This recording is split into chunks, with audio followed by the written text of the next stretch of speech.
할렐루야, 감사합니다. 목요 성경 공부, 오늘은 요한복음이죠. 3장. 오늘은 3장을 원래는 전체를 한꺼번에 이제 다 하려고 그랬는데 반으로 나누겠습니다. 오늘은 1절부터 15절까지만 하고요. 다음 주에 16절부터 36절까지 하도록 그렇게 하겠습니다. 자, 여러분들 요한복음 3장 그러면은 참 우리 머릿속에 많이 남는 거 있죠. 심지어 이제 주일학교 아이들의 찬양으로도 불려지는 요한복음 3장 16절, 그죠? 하나님이 세상을 이처럼 사랑하사 독생자를 주었으니 이는 저를 믿는 자마다 멸망치 않고 영생을 얻게 하려 하심이니라 라는 요한복음 3장 16절, 아주 유명한 구절이지 않습니까? 요한복음 3장, 특히 요한복음 3장은 이러한 구절이 있는가 하면 또한 요한복음 3장에서는 예수님과 대화 과정 속에서 하나님이 세상을 이처럼 사랑하사라는 부분이 등장하죠. 그 주인공이 누굽니까? 바로 니고데모입니다. 니고데모는 율법사죠. 바리새인 중에서 율법사, 산헤드린 공회의원이었습니다. 여러분들 산헤드린 공회의원이라 그 다음에 바리새인이라 이러면은 율법에 능통한 자들입니다. 그냥 구약 성경 달달달 외우는 사람들입니다. 이런 니고데모가 밤중에 예수님을 찾아오죠. 무슨 이유 때문입니까? 구원이 됐어. 충돌이 생긴 겁니다. 니고데모는 어떻게 우리가 구원에 이릅니까? 라고 이야기를 할 때에 예수님께서 그 니고데모에게 거듭남에 대해서 이야기를 하고 있습니다. 그죠? 거듭남. 우리가 이제 또 특히 이제 보면 구원파가 거듭남의 비밀이라 이래가지고 또 성경에 있는 요 핵심적인 이런 요소를 가지고 써먹는 그런 일들이 있죠. 예수님과 니고데모. 예수님과 니고데모. 니고데모는 바리새인입니다. 그죠? 바리새인. 그리고 율법에 능통한 자들입니다. 율법에 능통할 뿐만 아니라 그가 산헤드린 공회의원이었습니다. 이런 그 니고데모와 예수님 사이에 니고데모의 질문이 이루어지죠. 이 질문이 바로 어떤 질문이 우리에게 주어지는가 하면은 거듭남에 관한 부분들, 어떻게 하면은 구원을 받습니까? 라는 부분에 대해서 이야기가 주어질 때에 거듭남이라는 것을 예수님께서 말씀하시고, 이 거듭남에 대해서 니고데모는 이것을 어떻게 받아들였을까요? 이것을 모태에 들어가서 모태에서 다시 태어나는 것, 이것을 그가 거듭남이라 받고, 예수님께서는 이 거듭남에 대해서 이것을 무엇으로 설명하고 있나요? 그렇죠. 죄사함에 관한 구원으로서 이 내용들을 설명을 하고 있습니다. 자, 그러면서 이제 예수님께서는 이 거듭남에 대한 비밀을 이야기를 할 때에 십자가에 관한 부분들을 설명을 하게 되는 거죠. 십자가에 관한 부분들. 이것이 요한복음 3장 14절에 14절과 그리고 15절에 이 내용들이 등장하게 됩니다. 그래서 이 거듭남이라는 것은 결국은 십자가를 통해서 이루어짐이고, 그리고 이 거듭남이 무엇이라고 말하고 있습니까? 그렇죠. 영생이라는 부분들로서 우리에게 가르침을 주고 있습니다. 자, 이런 그 요한복음 1장부터 3장 1절부터 15절까지의 내용들을 우리가 하나하나 보면서 내용들을 또 공부해 나가도록 하겠습니다. 자, 여러분 3장 1절 한번 봅시다. 3장 1절. 그런데 바리새인 중에 니고데모라 하는 사람이 있으니 유대인의 지도자라. 그죠? 니고데모가 바리새인입니다. 유대인의 지도자라는 것은 그가 산헤드린 공회의원이라는 것을 이야기를 하고 있습니다. 그죠? 산헤드린 공회의원. 여러분, 산헤드린 공회의원들에 대한 자격은 첫 번째, 그 율법에 능동한 자들이죠. 그 다음에 산헤드린 공회의원은 아무나 못 됩니다. 그리고 산헤드린 공회의원은 기혼자들이 그 자격이 있습니다. 미혼자들은 자격이 없습니다. 자, 여러분들, 우리가 이제 사도 바울에 관해서 잠깐 우리가 산헤드린에서 이야기를 하다 보면은 사도 바울이 갈말리엘 학파 속에서 그가 배움을 받았던 제자였고, 그리고 그가 율법에 능통한 자였지 않습니까? 그도 바리새인 중에 바리새인이라고 자신의 입으로 이야기했잖아요. 그런 사도 바울이 다메섹에 갈 때에 산헤드린의 공회의 문서를 가지고 가요. 왜 그런가 하면은 그 당시에 이방 지역, 다른 나라에 국경을 넘어서 간다는 것은 곧 국경을 침해하는 거잖아요. 그런데 종교적 문제가 됐을 때는 국경을 넘어서서 그 종교에 해를 끼친 자를 사로잡아 집행할 수 있었어요. 그러면 거기에 증명할 수 있는 것이 뭔가 하면 공적 공문을 가지고 있어야 되는 거예요. 공적 공문을. 사도 바울이 결혼을 했다라는 것에 대해서 우리가 의미적으로 짐작할 수 있는 내용이 바로 거기에 있습니다. 사내들인 공회원은 미혼자들은 사내들인 공회원 될 수 없거든요. 그랬을 때 사도 바울은 가정을 가졌던 자였다. 그래서 그가 고자에 관해서 이야기를 하지 않습니까? 나면서부터 고자가 있는가 하면은 스스로 고자 된 자가 있느니라 라는 부분들. 그죠? 그 구절 생각나시죠? 이런 부분들. 자, 이런 사내들인 공회는 매우 율법적 측면에서 율법적 사고 속에 있을 뿐만 아니라 장로의 또한 유전을 매우 중요하게 여겼습니다.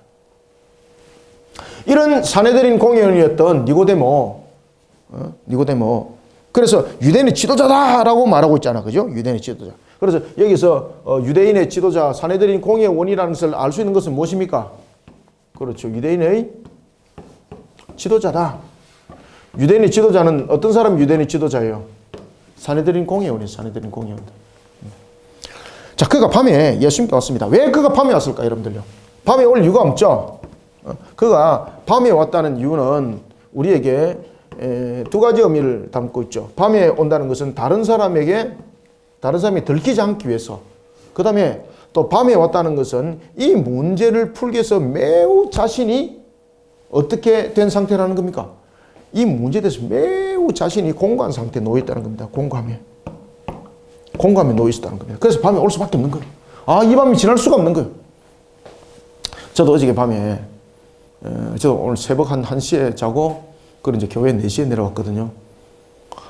제가 이제 글을 이렇게 이제 학회 논문을 제가 이제 지금 한 3편을 제가 지금 작업을 하고 있는데 하나는 이제 완전히 이제 학회에서 이제 처리가 이제 되었고 이제 그런 부분들을 이제 조금 더 수정해서 이제 학회에 이제 올리려고 하다가 보니까 여러 가지 생각들을 하다 보니까 생각이 깊어지면 잠이 잘 안 와요. 그죠? 그래가지고 오늘 그냥 날밤새고 왔습니다. 제가 날밤새고. 공감이 있으면은 이 문제가 안 풀리면은 잠이 안 와요, 여러분들요. 이 니고데모가 딱 그 모습이 된 거예요. 그러면은 니고데모가 왜 이 밤에 잠이 오지 아니할 정도로 그에게 그런 하나의 충격적 사건이 대두가 됐는가? 바로 구원에 관한 것입니다. 일반적으로 사내들인 공회원들, 유대인의 지도자들이 가르쳤던 구원론은 어떤 구원론입니까? 그들의 구원론은 예수님이 가르쳤던 구원론이 아닙니다. 그들의 구원론은 뭔가 하면은 선민에 대한 구원입니다. 선민. 구원론은 선민만 구원입니다. 그러면 여기서 선민은 누구만을 지칭할까요? 그렇죠. 유대인만을 지칭합니다. 유대인만을. 그래서 그들은 유대인만의 구원론을 이야기를 하고 있는데 지금 예수님께서 가르침이 지금 이 상황을 이야기를 하고 있지 않는 거예요. 그러니까 율법적 측면에서 그가 성경을 또 얼마나 많이 알겠습니까? 충돌이 생기기 시작하는 거예요. 특히 선민들에 있어서 유대인들은 자신들이 스스로 구원의 백성이라고 이야기를 할 때에 제가 늘 말씀드립니다만은 3가지가 이 속에 적용이 되죠. 무엇이 적용이 됩니까? 아브라함 혈통. 그죠? 그 다음에 할례. 그 다음에 자신이 가지고 있는 율법. 그죠? 이게 이제 시내산 언약이지 않습니까? 시내산. 그죠? 이 부분들을 가지고 그들은 선민이라는 구원의 백성. 그래서 그들의 구원론은 바로 선민, 오직 유대인만이 구원입니다. 유대인만이 구원입니다. 그런데 예수님께서 그렇게 가르치지 않는 거예요.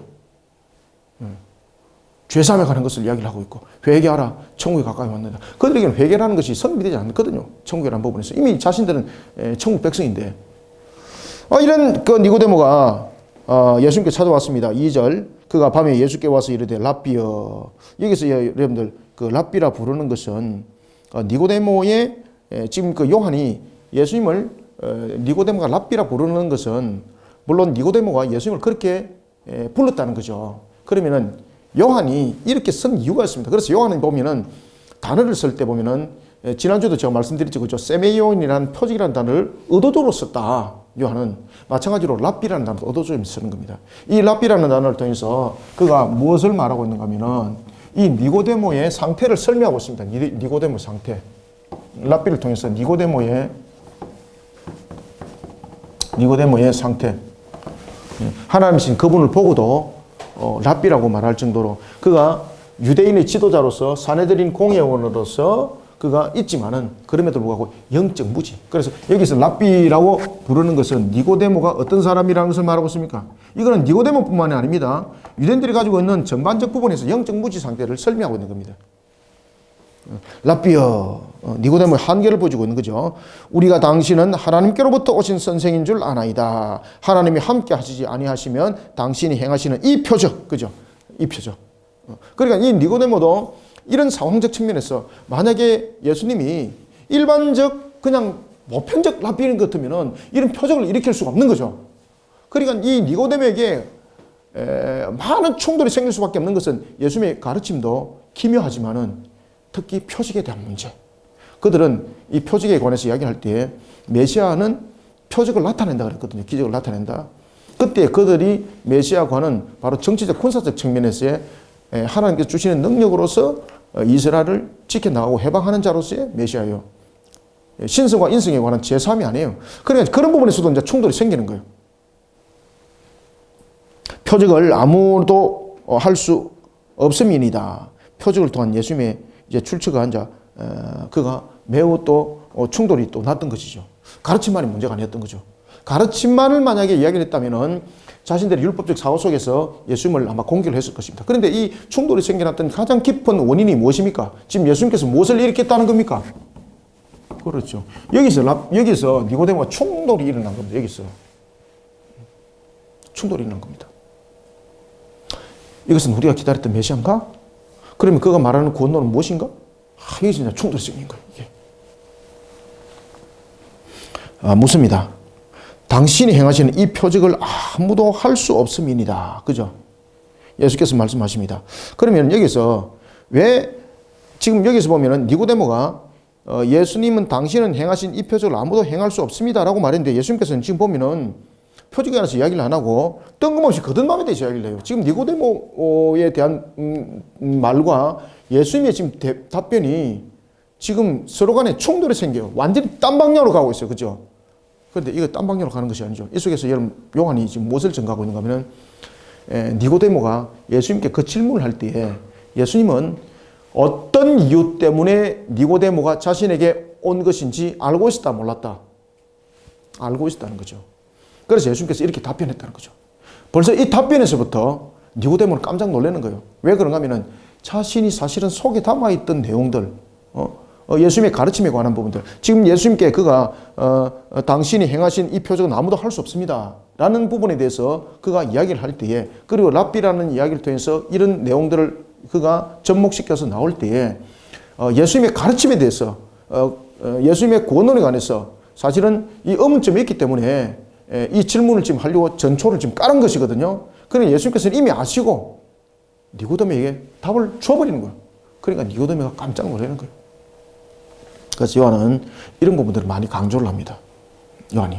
그래서 세메이온이라는 단어도 의도적으로 그가 썼던 이유도 이런 관점 속에 있는 겁니다. 예수께서 대답하여 이르시되 진실로 진실로 네게 이르노니 사람이 거듭나지 않으면 하나님 나라를 볼 수 없느니라. 거듭난다는 것은 무엇입니까? 여기서 거듭난다는 것은 여러분 죽는 거죠. 여기서 거듭남이라는 것은 우리가 단순하게 말하는 것이 아니라 거듭남이라는 것은 첫 번째 죽는 것을 말하고 두 번째는 살아남을 말하는데 그러면 여기서 거듭남이라는 것은 어떻게 우리가 받아들여야 되는가? 거듭난다는 것은 과연 무엇을 말하고 있는가? 여기서 죽는다는 것은 무엇에 대해서 죽는 것인가? 죄에 대해서 죽는 것이고 여기서 살아난다는 것은 우리에게 다시 죄 사함에 대해서 상태로 우리가 나타나는 거죠. 죄 사함을 받은 상태에서. 그래서 여기서 죽는 것은 죄로 인하여서 죽는 무엇입니까? 값이죠. 그런가 하면은 여기서 다시 살아남은 무엇입니까? 은혜죠. 예수님께서 이 거듭남을 통해서 이 내용들을 전부 다 이야기를 하고 있는 겁니다. 그런데 니고데모는 율법 교사로서 니고데모는 거듭남에 대해서 일반 사람들에게 거듭남에 대해서 이야기를 하면 못 알아듣는 거잖아요. 근데 율법 교사가 딱 알아듣습니다. 이 거듭남이라는 것은 뭔가 하면은 다시 태어나야 된다는 뜻이죠. 그죠? 다시 태어난다는 것. 그러면은 자 보십시오. 지금 니고데모는 이 거듭남에 대해서 죽는 것과 사는 것에 대해서 보지 아니하고 이 거듭남에 대해서 그는 니고데모는 이 부분들을 어떻게 보고 있는가 하면은 다시 새롭게 태어나는 거. 다시 새롭게 태어나는 거. 그래서 이 니고데모가 이 거듭남에 대해서 이야기를 했을 때에 뭐라고 말합니까? 내가 이렇게 장성에 있는데 어떻게 모태에 들어갈 수가 있습니까? 어떻게 모태에 들어갔다가 다시 나올 수 있습니까? 이렇게 보는 거예요. 모태에 들어가서 다시 태어나는 거. 그런데 예수님께서 이 거듭남은 무엇을 말하고 있습니까? 죽는 것, 살아나는 것.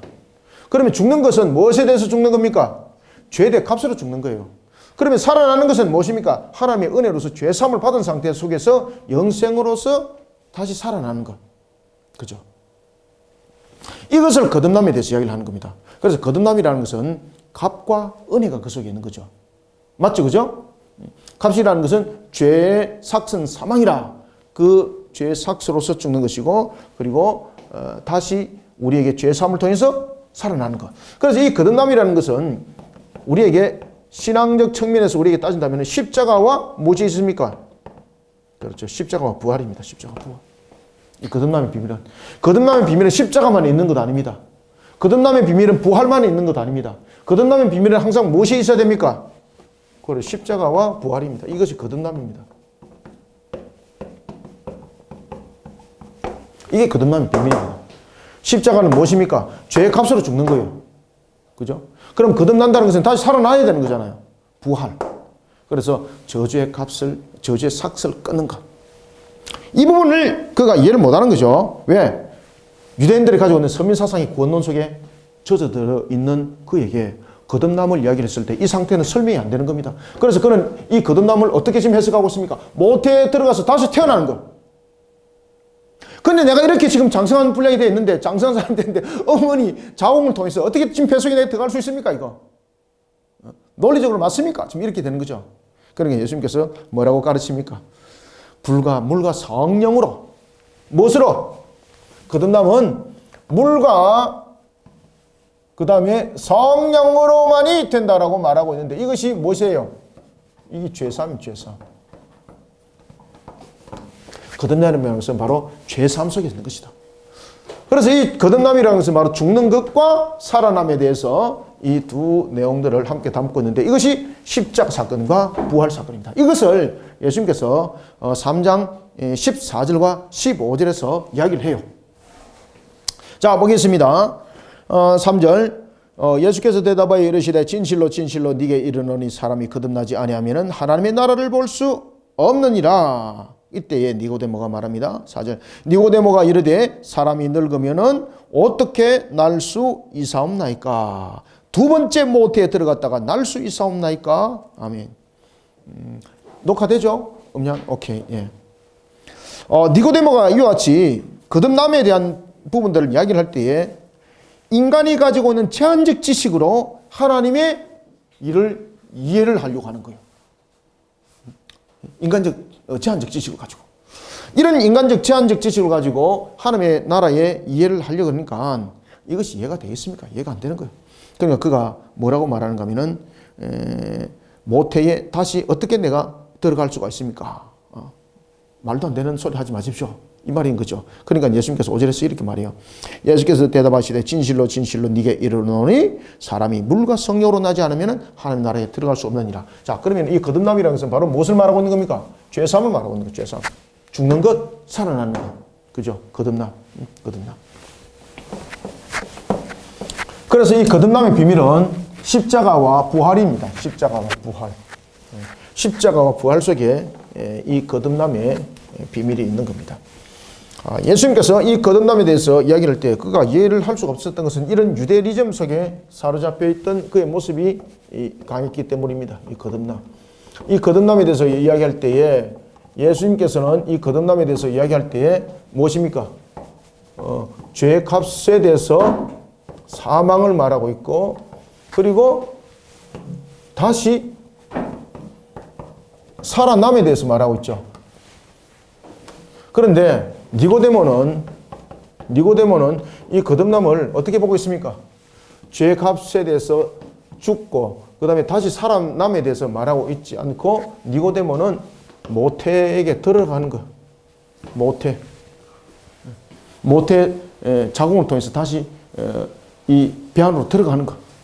그리고 거기서 다시 태어나는 거.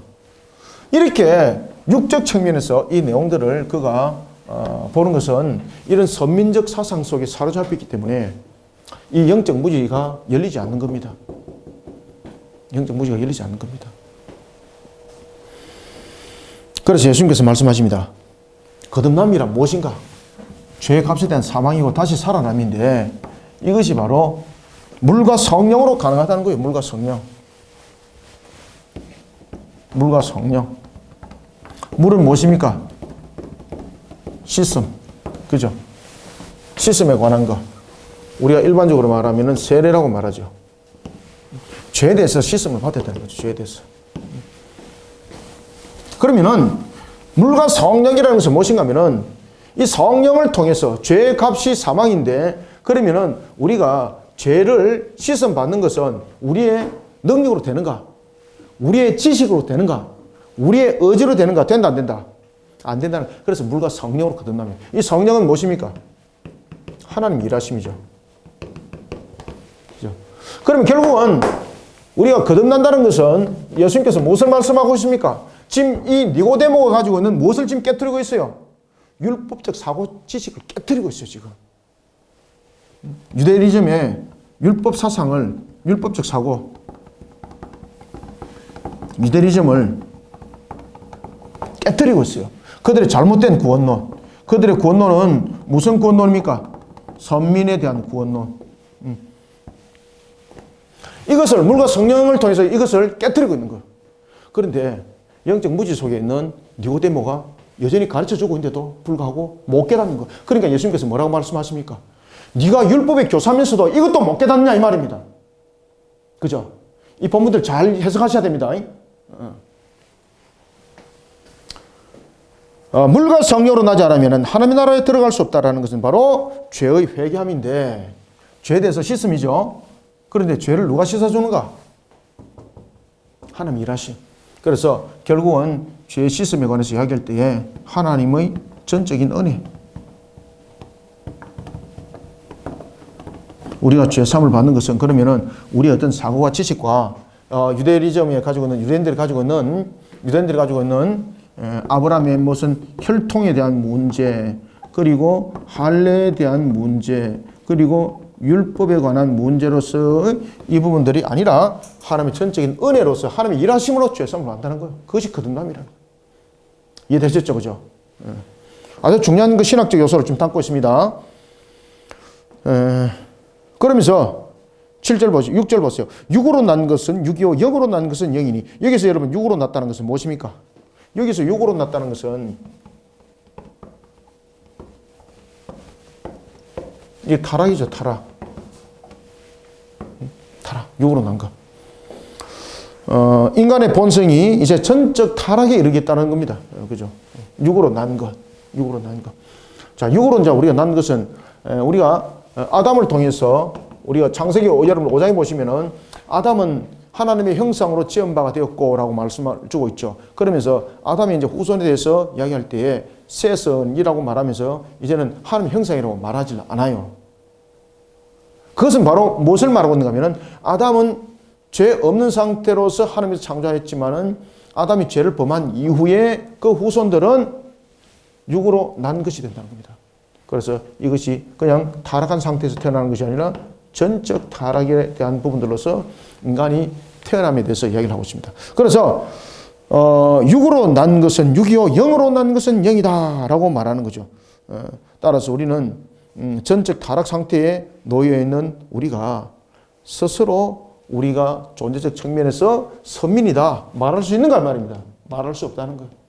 그래서 영으로 태어나야 된다는 거예요. 영으로. 여기서 영으로 태어난다는 것은 무엇을 말하고 있습니까? 이제 거듭남을 말하고 있는 거예요. 거듭남.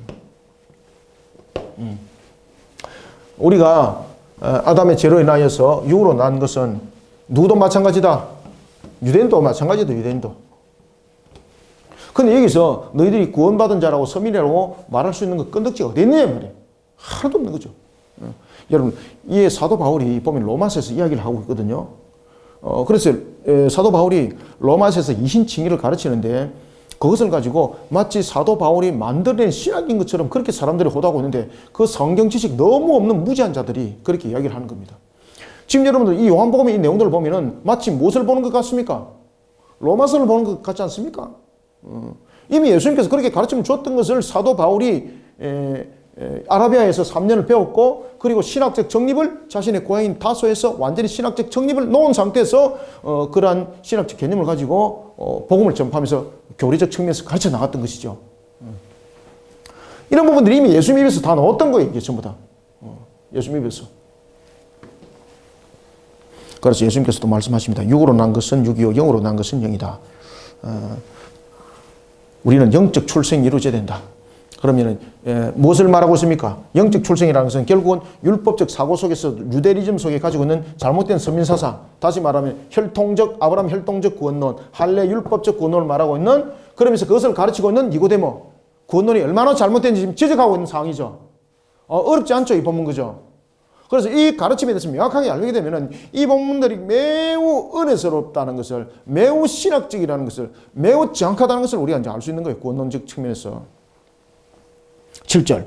내가 네게 거듭나야 하겠다 하는 말을 놀랍게 여기지 말라. 놀랍게 여기지 말라. 이것은 뭔가 하면 하나님 일하십니다. 이거 딱 적어 놓으십시오. 하나님 일하십니다. 그것은 이제 무엇으로 또 표현하는가 하면은, 그러면 거듭남은 무엇으로 되는가? 혈통과 할례와 율법으로 되는 것이 아니다. 우리의 율법적 사고로 되는 것이 아니다. 우리의 지식으로 되는 것이 아니다. 그것은 바로 하나님 일하십니다. 우리가 바람이 어디서 불어오는지 알지 못하죠. 그 첫 번째 출발점이 어딘지 알지 못하는 것처럼 우리의 구원도 마찬가지다. 내가 구원을 받았다는 것은 하나님의 전적인 무엇이다? 그걸 전적인 은혜다. 전적인 은혜다. 하나님의 선택하십니다.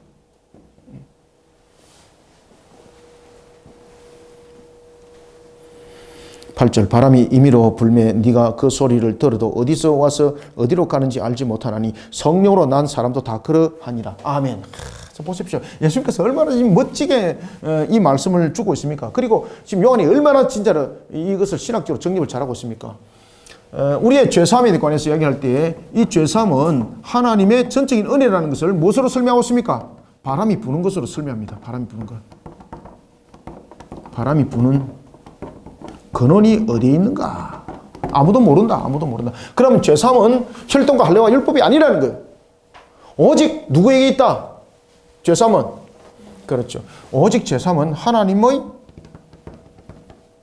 일하심에 있다. 지금 이 이야기입니다. 여기. 거듭남이라는 것은 바람이 부는 것 같다. 바람이 그 원인이 어디서 불어오는지 우리는 알 수 없다.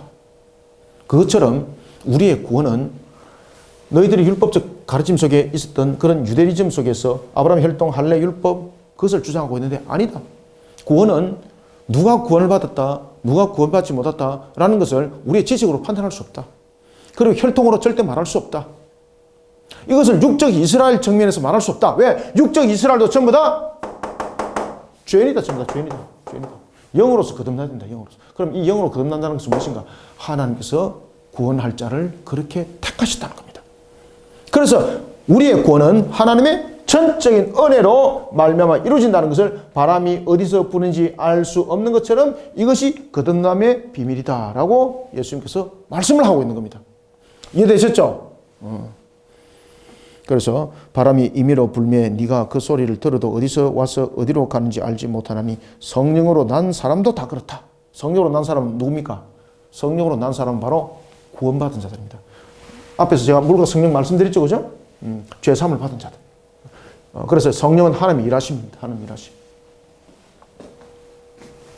9절 니고데모가 대답하는데 이렇게 말합니다. 니고데모가 9절 대답하여 이르되 어찌 그러한 일이 있을 수 있나이까? 이게 무슨 사고 속에서 지금 말하고 있는 겁니까? 니고데모가 율법 교사라 그랬죠.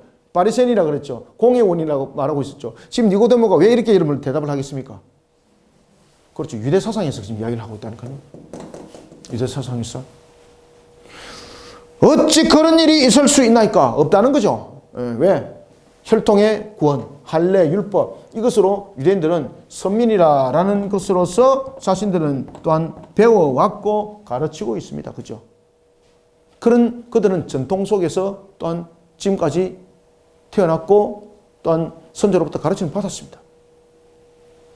그 이야기입니다, 지금. 어찌 그런 일이 있을 수 있나이까? 라고 말하니까 10절 예수께서 말씀하십니다. 예수께서 이르시되 뭐라고 말씀할까요? 예수께서 그에게 대답하여 이르시되 너는 이스라엘의 선생으로서 이런 것들을 알지 못하느냐. 아멘. 그죠? 네가 유대인들을 이스라엘의 선생으로서 율법의 교사로서 공회원으로서 바리새인으로서 유대 지도자로서 그들을 가르치는데 이런 하나의 죄사함에 관한 사실도 알지 못하면서 이런 유대리즘에 사로잡혀가지고 이스라엘 유대인들을 가르치니 얼마나 너가 한심스러우냐 이 말이에요. 얼마나 한심스러워. 그래서 예수님께 지적을 딱 하는 거예요. 이러한 것들을 알지 못하느냐. 당신 니고데모, 여러분 구약 성경에 능통한 자였습니다.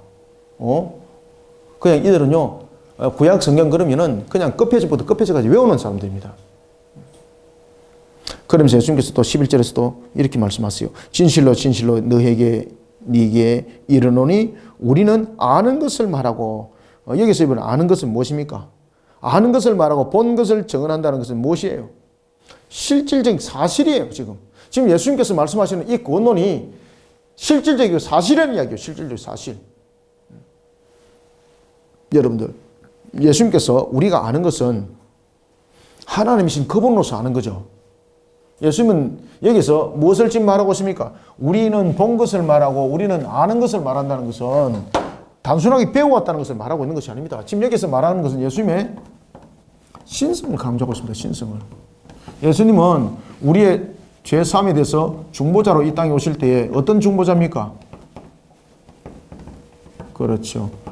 위격적 연합으로 오신 바로 신성과 인성이 하나의 인격을 이룬 그런 위격적 연합이죠.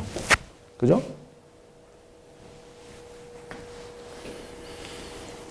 그러니 예수님께서 말씀하십니다. 우리는 아는 것을 말하고 본 것을 증언한다.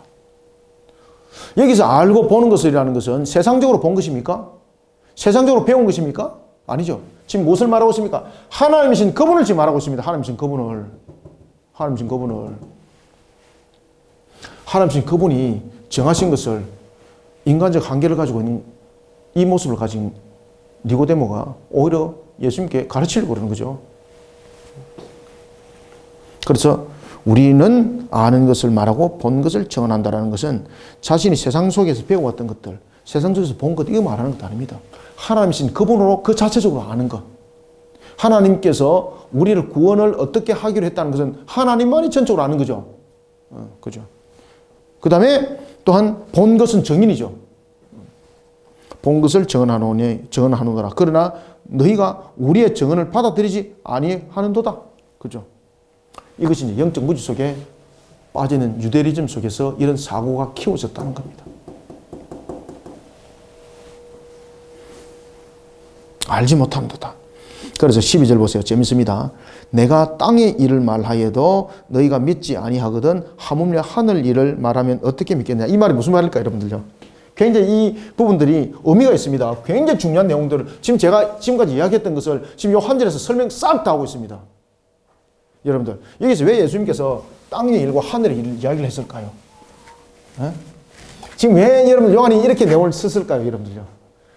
요한이 엄청난 신학적입니다, 이게. 하나님께서 안 열어주면요, 도저히 쓸 수 없는 내용들입니다, 내용 자체가.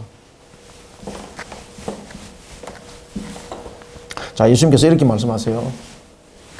어떻게 말씀하시는가 하면, 내가 땅의 일을 말해도, 자, 예수님께서 이렇게 말씀하세요. 예수님께서 뭐라고 말씀하시는가 하면, 땅의 일에 대해서 말해도 너희들이 이해를 못하는데, 하늘의 일에 대해서 너희들이 어떻게 이해를 하겠냐, 이 말은. 이것은 땅의 일은 무엇입니까? 땅은 뭐예요, 여러분들요? 자, 땅 그러면은 우리가 첫 번째는 흙이죠, 그죠? 흙일 때에 이 흙은 무엇을 말하고 있습니까? 피조물들을 말하고 있죠. 창조. 그 다음에 흙 그러면은 창조적 측면에서, 그 다음에 사람, 그 다음에 땅에 대한 방향, 이런 부분을 말하고 있죠. 그럼 땅의 일은 무엇이겠습니까? 이제 짐작이 가죠. 땅의 일이라는 것은 창조에서부터 무엇입니까? 인간의 죄를 범한 것까지입니다.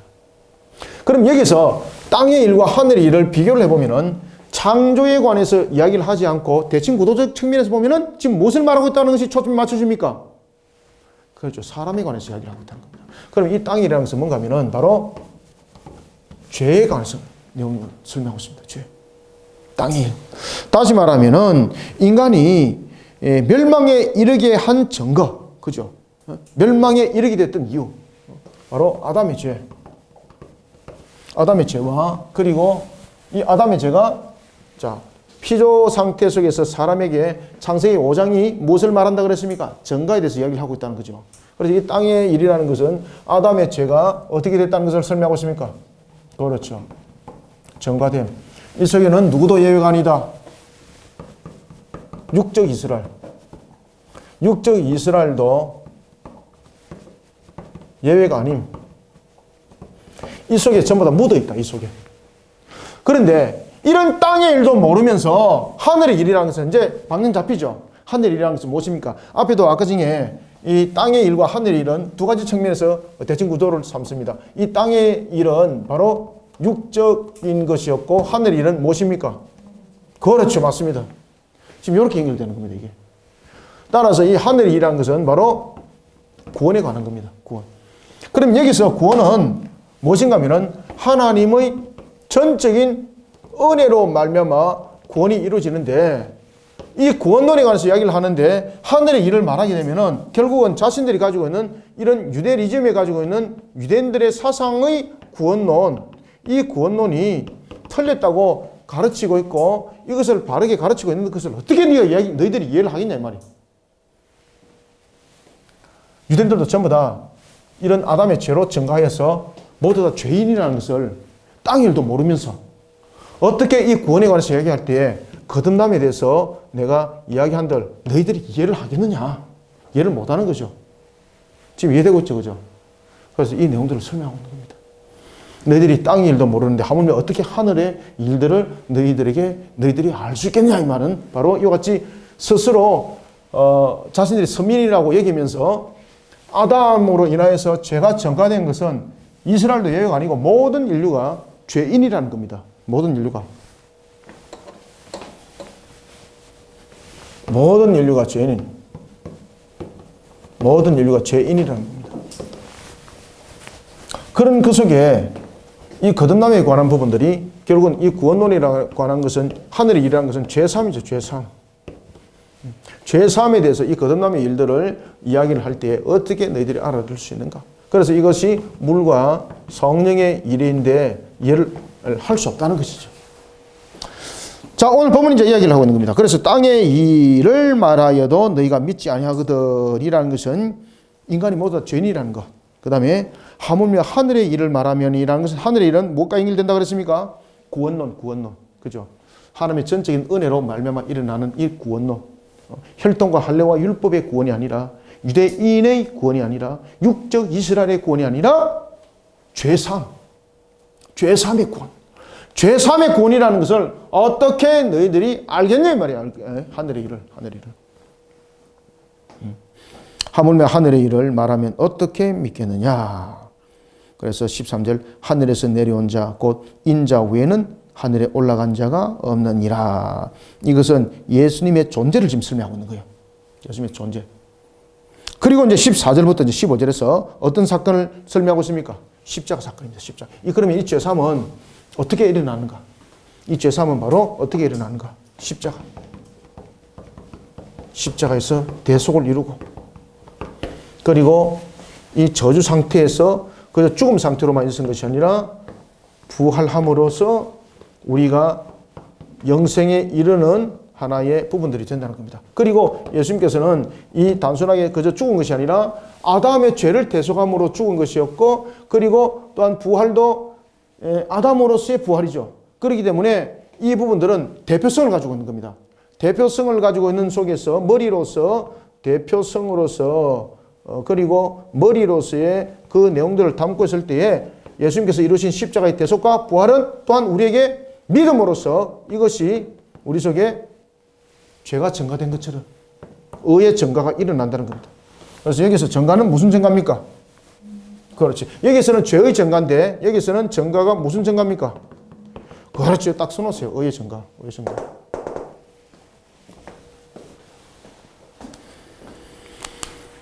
하늘에서 내려온 자 곧 인자 위에는 하늘에 올라간 자가 없느니라. 모세가 광야에서 뱀을 든 것 같이 인자도 들려야 하느니라 라는 것은 십자가 사건 말하고 있죠. 죄에 빠진 인류를 구원하기 위해서 필연적으로 일어나야 될 하나님의 본질적 사역, 신인 양성의 위격적 연합으로서 일어날 수 있는 본질적 사역, 이것이 신인 양성의 위격적 연합으로 일어나죠. 신인 양성의 위격적 연합.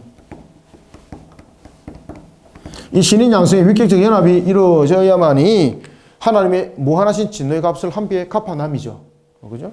그래서 십자가에서 대속을 이루는 것은 그 신인 양성 위격적 연합 속에서 대표성을 가지고 머리가 되는 겁니다. 그럼으로써 이루었던 이 모든 성취, 십자가에서 죽으심과 부활은 우리의 의의 증가로 이루어지는 것입니다. 그래서 그 이야기를 하는 겁니다. 모세가 광야에서 뱀을 든 것 같이 인자도 들려하리라. 들려한다는 것은 십자가 사건입니다. 들려한다는 것은 십자가에서 죽으심이에요. 죽음으로만 끝나면 안 되죠. 죽음 상태는 여전히 저주 상태죠. 그러면 무엇이 필요합니까? 거듭남이 있어야 되는 거예요. 죄송합니다. 부활이 있어야 되는 거예요. 부활. 그래서 15절에서 그렇게 말하는 겁니다. 이는 그를 믿는 자마다 영생을 얻게 하려 하심이라 라는 것은 이 속에 십자가의 대속과 부활이 함께 일어나고 있고 이것이 바로 대표성과 머리로서의 죽으심과 부활이라는 거예요. 그러면은 우리는 이제 어떻게 영생을 얻는가? 대표성과 머리로서 첫 번째 아담이 대표성과 머리로서 우리에게 죄를 증가했던 것처럼 둘째 아담이 되신 예수님 신인 양성의 위격적 연합으로 이 땅에 오셔가지고 십자가에서 우리를 대속하여 죽으신 그 죽음이 대표성과 머리로서의 아담으로서의 죽음이라는 거예요. 그러면서 이 죽음이 우리에게 믿음에 이르게 하게 하시고 이것이 우리에게 영생에 이르는 의의 증가로 나타난다는 거예요. 의의 증가로. 어렵습니까? 네, 의의 증가. 15절 이는 그를 믿는 자마다 영생을 얻게 하려 하심이니라. 아멘. 자, 오늘은 뭐 짧게 여기까지만 하겠습니다. 하고 다음 주에는 이제 하나님이 세상을 이처럼 사랑하사 독생자를 주시는 이는 저를 믿는 자마다 멸망치 않고 영생에 이르게 함이라라는 부분들을 이제 함께 또 신학적 부분에서 조명을 하면서 16절부터 36절까지의 내용들을 보도록 하겠습니다. 자, 감사합니다. 수고하셨습니다. 기도하겠습니다. 하나님 감사합니다. 우리에게 오늘도 새 생명으로 우리로 하여금 이 땅 위에 복되게 살아가게 하신 하나님, 우리로 하여금 영생에 이르도록 하기 위하여서 십자가에서 친히 우리를 대속하여 죽으시고 단 죽음으로 있는 상태가 아니라 저주 상태에 놓인 그 모습 속에서 부활하시고 이것이 우리에게 영생에 이르는 대표성으로 머리로서 증가가 이루어지니 곧 의의 증가라. 이런 속에 우리에게 영생에 이르기까지 또한 우리의 사고와 능력이 아니라 하나님께서 은혜를 베푸심이었고 하나님께서 우리를 선택함이었고 이런 속에 우리는 구원의 백성이 된 것을 다시 한 번 더 각인하고 새깁니다. 이런 큰 은혜를 받은 우리가 오늘도 세상을 살아갈 때 모든 것이 하나님의 영광이 되기를 원하고 모든 것이 주님의 뜻을 세워나가는 일에 사역 사명이 펼쳐지기를 원합니다. 그러니 주께서는 이런 큰 은혜를 입은 우리를 통해서 마태복음 28장 18절부터 20절을 통하여 증거해 내시기를 아버지와 아들과 성령의 이름으로 너희들은 세례를 주라 하였습니다. 그것을 지게 준행하도록 하라 그랬습니다. 가르치라 하는데 그 지역들이 바로 요한 복음에서도 우리에게 증거해주고 있는 것처럼 그리고 사도행전에서도 우리에게 증거해주고 있는 것처럼 예수님께서 사마리아를 갔던 것처럼 유대 사회 속에서 복음을 전했던 것처럼 뿐만 아니라 이방인의 사도를 세워서 복음의 증인이 되었던 것처럼 우리에게는 바로 지역 복음이라는 예루살렘과 나라와 민족의 복음하라는 유대와 그리고 소외된 계층의 사람들이 참으로 편견과 판단을 가지는 그들에게 이르기까지 사마리아와 그리고 땅끝까지 우리로 하여금 정인이 되라 하였습니다. 이 사명사역 속에 오늘도 우리를 이 땅에 두신 목적이 있으니 그 목적을 충실히 잘 감당해 나가는 교회와 성도들이 또한 되게 역사하여 주옵소서. 오늘 주신 말씀이 우리를 이와 같이 조명하여 주님의 뜻을 세워나가는 일에 귀하게 쓰임받는 사역에 밑거름이 되는 꼴의 양식이 되게 부족함이 없도록 은혜 담비를 부어 주시옵소서. 예수님의 이름으로 기도드립나이다. 아멘.